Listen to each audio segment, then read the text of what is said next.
Hello everyone, this is the OMT Help Desk, and in this video we're going to show you how to use the UF Gatolink VPN client.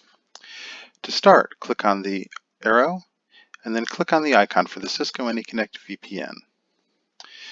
The first time you use the VPN, you will need to enter vpn.ufl.edu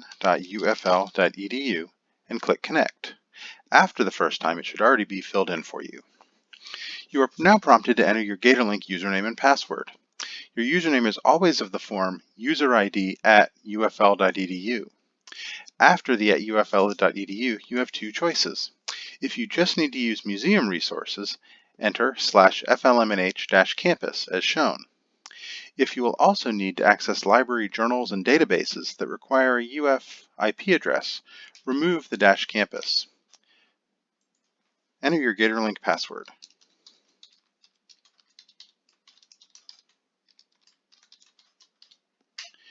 If you were enrolled in two-factor authentication, you'll now receive a push to your phone if that's your default method. Once I've approved the two-factor, it goes ahead and establishes the VPN connection and lets me know that I'm connected to the Gatolink VPN. If you need to check whether you're connected, you can always click on the up arrow and see the little lock icon which shows that you're connected. To disconnect, right-click on that icon and click Disconnect. Thank you for watching.